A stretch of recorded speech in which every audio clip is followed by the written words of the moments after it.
এক সন্তানের টাকা দিয়ে বাড়ি করে সব সন্তানকে ভাগ করে দেওয়া জায়েজ হবে কিনা? খুবই গুরুত্বপূর্ণ প্রশ্ন। বর্তমানে প্রবাসী ভাই যারা আছেন, যারা বাহিরে অক্লান্ত পরিশ্রম করেন, যারা বাহিরে আছেন তারা বুঝেন কতটা কষ্ট করেন, কতটা পরিশ্রম করেন।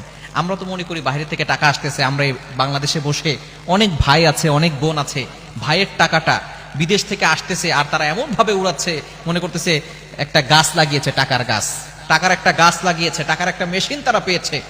কষ্ট করে পরিশ্রম করে বাহিরে তারা পরিবার থেকে দূরে সরে গিয়ে, তারপরে বাবার থেকে দূরে সরে গিয়ে, মায়ের থেকে দূরে সরে গিয়ে, সকল ভালো মানুষগুলোকে, ভালোবাসার মানুষগুলোকে দূরে রেখে এক দেশ থেকে অন্য দেশে গিয়ে পরিশ্রম করছে, অক্লান্ত পরিশ্রম। ঈদের সময় ঈদ উদযাপন করতে পারে না, কতটা কষ্ট তাদের। এই প্রবাসী ভাইয়েরা টাকা দেয়, এই টাকা পয়সা দিয়ে বাবা সম্পত্তি করে এরপরে যদি তার সন্তানকে, সকল সন্তানকে সব ভাগ করে দেয়, এটা কিন্তু ইসলাম সাপোর্ট করবে না। ইসলাম এটাকে জায়েজ করে না।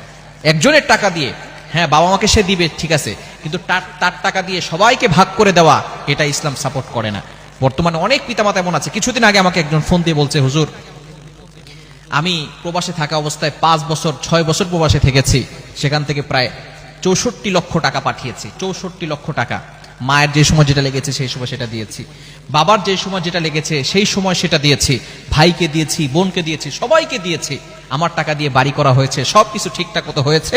যখন আমি আসছি, আসার পরে আমি সবাইকে যখন সবকিছু দিয়েছি, আসার পরে আমার মা বলে আমি নাকি তাকে কিছুই দেইনি, আমার বাবা বলে আমি নাকি তাদেরকে কিছুই দেই নাই। আমার টাকা পয়সা একটা টাকারও কোনো হিসাব দিতে পারছে না, এবং এখন আমি বাইরে থেকে চলে আসছি, এখন আমার চলার মতো আমার কাছে কোনো টাকা পয়সা নাই। এজন্য প্রবাসী ভাইরা যারা আছেন, অনেক কষ্ট করেন, অনেক পরিশ্রম করেন, আপনার নিজের জন্য কিছু করবেন, অবশ্যই আপনার নিজের জন্য কিছু করবেন। অবশ্যই বাবা মাকে দিবেন, মাকে দিবেন, বাবাকে দিবেন, আপনার ভাইকে দিবেন, আপনার বোনকে দিবেন। আপনার টাকা আপনি ইনকাম করছেন, আপনার পরিশ্রমের টাকা আপনি সবাইকে দিবেন, কোনো সমস্যা নাই। তবে আপনি নিজের জন্য কিছু করবেন, কারণ টাকা পয়সা না থাকলে কিন্তু আপনি কঠিন বিপদে পড়ে যাবেন। টাকা পয়সা না থাকলে আপনাকে কেউ পাত্তা দিবে না। বর্তমানে একটা কথা আছে, টাকা পয়সা না থাকলে ছেলেমেয়েরাও আব্বা বলে ডাকে না। হ্যাঁ, আমাদের আশেপাশে কিছু বাচ্চারা বলে আর কি, যে টাকা পয়সা না থাকলে কি করে না, ছেলেমেয়েরাও বাবা বলে ডাকে না। তো টাকা পয়সার দরকার আছে। আপনি অসুস্থ হয়ে পড়বেন, লক্ষ টাকার দরকার, 1 লক্ষ 2 লক্ষ টাকা লাগবে আপনার চিকিৎসার জন্য, তখন আপনার কাছে কেউ আসবে না টাকা দিতে। এজন্য আপনার নিজেরও কিছু দরকার আছে, নিজের কিছু প্রয়োজন আছে। আপনি আপনার বউকেও বিশ্বাস করবেন না, আপনার বাবা মাকেও সম্পূর্ণ টাকা দিয়ে দিবেন না। হ্যাঁ, বাবা মাকে দিবেন, তবে সম্পূর্ণ টাকা নয়। অনেক প্রবাসী ভাইরা আছেন, বউকে সব টাকা দিয়ে দিছে, সব টাকা বউর অ্যাকাউন্টে পাঠাইছে, বউ আরেকজনকে নিয়ে ভাগালপুর। আছে না নাই? খবরদার, এরকম করবেন না।